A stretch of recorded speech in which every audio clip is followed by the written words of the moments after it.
Hi, welcome back to my channel. It's Safara, the Earth Witch, and today we are going to talk about witchcraft and what is witchcraft.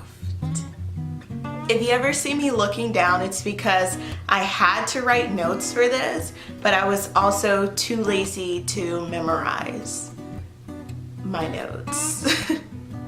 So yeah. I have 5 points that we're going to talk about that relate to what is witchcraft. All of these points are more so informational, but they're also my personal opinion. The first thing I want to talk about is what is witchcraft. To me, witchcraft is the manipulation of energy. And that's pretty much all it is. A lot of people believe that witchcraft is a religion when it is not a religion. It's simply a practice. And believe it or not, a lot of actual religions out there, some may be Abrahamic religions, practice what we would consider witchcraft. But we're not going to talk about that. You can do your own research on that one. The second point is, do you have to be a witch to practice witchcraft? And the answer is really easy. It's no.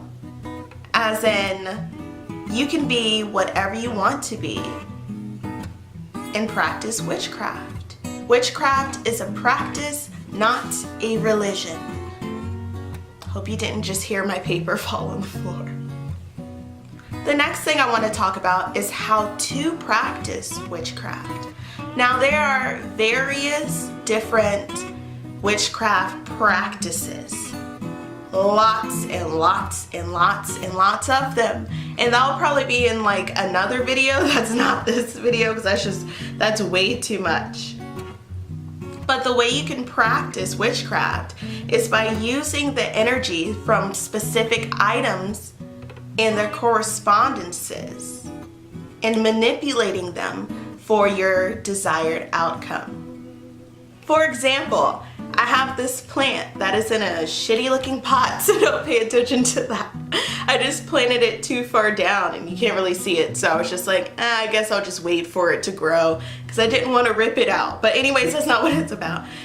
I believe that commonly this plant is known as a Chinese money plant. It is also known as a Pilea peperomioides, and it's like my favorite plant name to say. It's just so fun. Since its name is the Chinese money plant, I can use that correspondence for a money spell.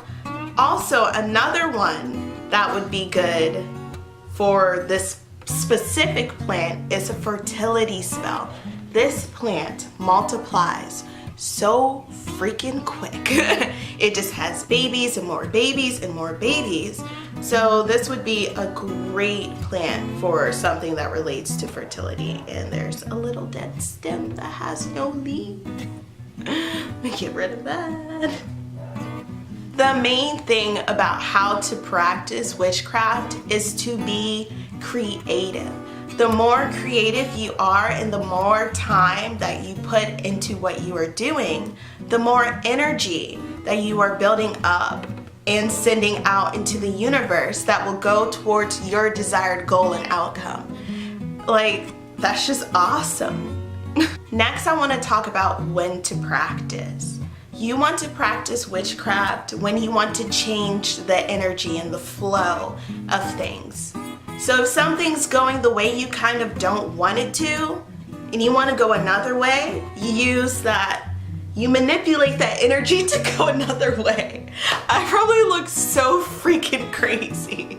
How I decide when to practice witchcraft is according to the moon cycles. Personally, I like to follow the moon cycles because it's structured and it goes according to the phases of the moon, which I can do like another video about. And lastly, I want to talk about why to practice witchcraft. A reason why to practice witchcraft is simply because it works. At least personally for me, it works. There's no real scientific explanation, but it does what it does, you know? But really, practice witchcraft to take control of your life. If you want things to go a certain way, or if you have a certain goal, manipulate that little bit of energy and work your way towards that goal. Witchcraft is a great practice to mold yourself and your life the way that you want it to be, but it's also beneficial because you're learning so much about the earth and the celestial realm and everything else that's out there. in the witchy world. It's just amazing. And of course, I'm biased. I would recommend it, but do as you will with this information. And I hope that you enjoyed this video and that you were subscribed. Follow me on my Instagram. Like my Facebook page if you want. There's not much stuff on there. There's more stuff on my Instagram, so definitely head over there and leave comments because I love talking to people. I'm a blabbermouth, but I also like to stay in my home with my plants and my little witchy things. But thank you for watching. Don't forget to subscribe, like up this video, and I will see you next time. Peace out.